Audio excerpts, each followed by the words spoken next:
தினேஷ் அண்ணா.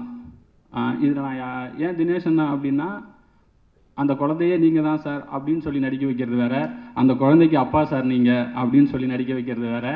நீங்கள் ஹீரோ, ஆனால் ஹீரோ எனக்கு அப்பா அப்படின்னு சொன்னால், ஸோ அவர் என்கிட்ட என்னன்னு தெரில 15 நிமிஷம் தான் கதை கேட்டிருப்பார். 15 நான் சொன்னேன் இது மாதிரி 2 குண்டு இருக்குண்ணே அப்படின்னேன். எங்கே குண்டு போடு பார்ப்போம் அப்படின்னாரு. நீ உங்களுக்கு இந்த இதில் 40 வயசு 41 வயசு இருக்குண்ணே, அது குண்டு கிடையாதுரா அப்படின்னு சொல்லிட்டாரு.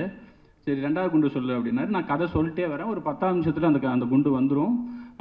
அது உங்களுக்கு பிடிச்சதுன்னா கன்னியூ பண்ண சொல்லுங்கள், இல்லாட்டினா நான் அப்படியே அனுப்பி விட்டுருங்க அப்படின்னு சொல்லிட்டே வந்தேன். 10வது நிமிஷம் நீங்கள் வந்து அந்த துர்காவுக்கு அப்பா அப்படின்னு ஒரு நிமிஷம் அப்படியே பார்த்துட்டு கன்னியூ பண்ணுறா அப்படின்ட்டாரு. அப்போது அதுக்கப்புறம் ஒரு 15 நிமிஷம் ஃபுல் கதை வேணாண்டா, நீ எனக்கு க்ரக்ஸ் மட்டும் சொல்லு அப்படின்னு சொன்னேன். இதுக்கப்புறம் மிட் என்ன எண்டு என்னன்னு மட்டும் சொல்லுனாரு. ஓகேன்ட்டேன்.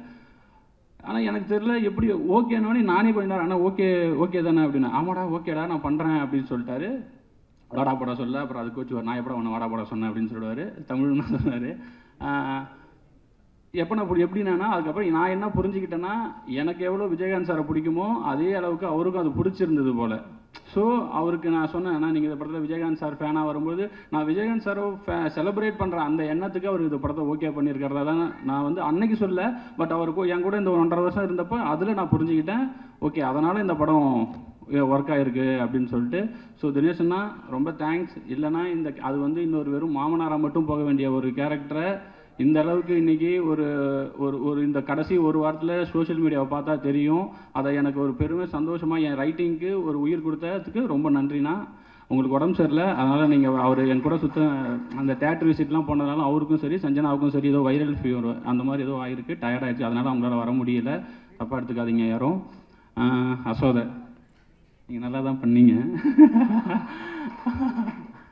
சொல்லக்கூடாதுன்னு இல்லை, எனக்கு சரி இதை நான் சொல்கிறது இல்லை, நம்ம எல்லாமே சேர்ந்து தானே ஒர்க் பண்ணியிருக்கோம். அதனால் எனக்கு சொல்கிறதுக்கு கரெக்டாக இருக்குமான்னு தெரியல. இவங்க சொல்லணும், அதுக்கப்புறம் ஓகே அப்போ நம்ம கரெக்டாக தான் பண்ணியிருக்கோம் அப்படின்னு தான் இருந்ததே தவிர மற்றபடி சொல்லக்கூடாதுல்ல. ஏன்னா செட்டே சொல்லிருச்சு, நீங்கள் நடிக்கும்போது வேடிக்கை பார்க்க வந்த என் ஒய்ஃப் கூட 2-3 நாள் வரும்போதே சொல்லுவாங்க, என் தலைவி தான்டா இந்த படம் அப்படின்னு சொல்லுவாங்க. ஸோ நீங்கள் ரொம்ப நல்லா பண்ணியிருக்கீங்க. அந்த கேரக்டருக்கு அதே தான் சேம், நீங்கள் ஹீரோயின் ஆனால் இன்னொரு ஹீரோயினுக்கு அம்மா இப்படி சொல்லி இது ஒரு காம்ப்ளிகேட்டடான இது. அவங்க வந்து என்கிட்ட கதை கேட்கும்போது ஜூம் காலில் கேட்குறாங்க. நான் ஃபஸ்ட்டு கதை சொல்கிறேன்.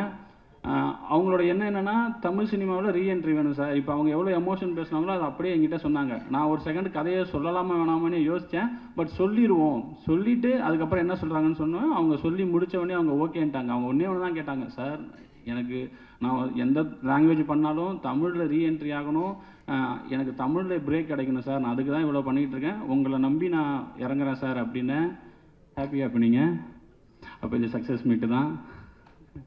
ஸோ அவங்க ஹாப்பினா கண்டிப்பாக நானும் ரொம்ப ஹாப்பி. நான் இந்த படம் பண்ணது என்னுடைய வெற்றி பை ப்ராடக்டாக தான் பார்க்குறேன். அசோதைக்கும் தினேஷ் அண்ணா அவங்களுக்குமே சரி, 2 பேருமே கிட்டத்தட்ட ஒரே காலகட்டத்தில் தான் இருக்காங்க, ஒரே இதில் தான் இருந்தாங்க. அவங்களுக்கு ஏதோ ஒன்று தேவை, அது கிடைக்காம சுற்றிக்கிட்டே இருந்தாங்க. அது இந்த படத்து மூலிமா கிடச்சிருக்குன்னு அவங்களுக்கு நம்பினாங்கன்னா நான் ரொம்ப ஹாப்பியாக இருப்பேன். நான் தான் அது ஃபஸ்ட்டாக ஹாப்பியாக இருப்பேன். ரொம்ப தேங்க்ஸ் இந்த கேரக்டர் எனக்கு பண்ணி கொடுத்ததுக்கு உங்கள் 2 பேருக்குமே. ஹரிஷ் ப்ரோ, நான் இந்த கதை எழுதி முதல் ஹீரோவே அவர்கிட்ட தான் ஃபஸ்ட்டு சொன்னேன். ஒரே மீட்டிங் தான் பண்ணுறேன்னு சொல்லிட்டாரு. ரொம்ப தேங்க்ஸ் ப்ரோ, அன்பாக வந்ததுக்கு. சாப்பிடவும் அவர் பேசும்போது சொல்லுவான்னு நினைக்கிறேன். சாப்பிட விடாமல் அனுப்புனது, சாப்பிட விடாமல் வேலை வாங்கினது. ஸோ நிறைய கஷ்டப்படுத்தணும், கஷ்டம் வேணும்னே படத்தில் அது அங்கே தேவைப்பட்டுச்சு. அது எல்லாம் பொறுத்துக்கிட்டு அவர் நினச்சிருந்தாருன்னா ப்ரொடியூசர்கிட்ட பேசியோ இல்லை வந்து யாதோ சொல்லி, இல்லை நான் வந்து எனக்கு சில இதுக்கெல்லாம் வேணும் அப்படின்னு கேட்டிருந்தாங்கன்னா ஆப்வியஸாக ப்ரொடக்ஷன்லேயும் சரிப்பா அதை என்னன்னு பார்த்துடலாம்ப்பா அப்படின்னு சொல்லியிருப்பாங்க. ஆனால் அவர் ஒரு நாள் கூட முகத்தை சுழிச்சதோ இல்லை வந்து பிரேக் விடாமல் நாங்கள் அவ்வளோ நேரம் அடின்னு அடித்த எதுவுமே இது வரைக்கும் இந்த நாள் வரைக்கும் எங்கிட்ட லைட்டாக முகத்தை கூட காமிச்சதில்லை. ஆனால் நான் நிறைய பண்ணியிருக்கேன், நிறைய டார்ச்சர் பண்ணியிருக்கேன். பட் எதுக்குமே இல்லாமல் அவர் இந்த கதையை நம்பி என்னையை நம்பி இது வரைக்கும் என் கூட ட்ராவல் பண்ணிகிட்டு இருக்காரு. நேற்று ப்ரொமோஷன்ஸ் வரைக்குமே அவர் வந்து என்னை அவ்வளோ பேக் பண்ணுறாரு, என்னை அவ்வளோ சப்போர்ட் பண்ணுறாரு. ரொம்ப தேங்க்ஸ் ப்ரோ. இதே மாதிரியே இருங்க, நிறைய பேர் சப்போர்ட் பண்ணுங்கள்.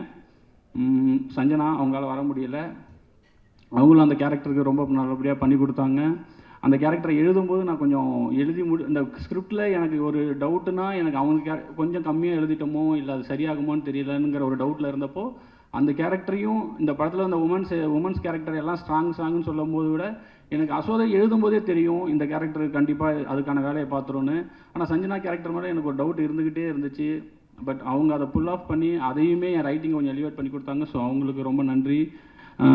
ஜென்சனாக இருக்கட்டும், அவர் ஆர்ட் டைரக்டர், அவரும் ஒரு ஸோ இந்த கேரக்டர் இருந்த எல்லாருமே என்னென்னா ஒரு கட்டத்துக்கு மேலே அவங்க எந்த டிஸ்டர்புமே பண்ணல. சரி இவர்கிட்ட ஏதோ ஒன்று கேட்குறாரு அதை கொடுத்துருவோன்னு சொல்லி வெயில்லையும் மழையிலையும் எனக்காக அவ்வளோ பண்ணி கொடுத்தாங்க. உங்கள் எல்லாருக்கும் ரொம்ப நன்றி.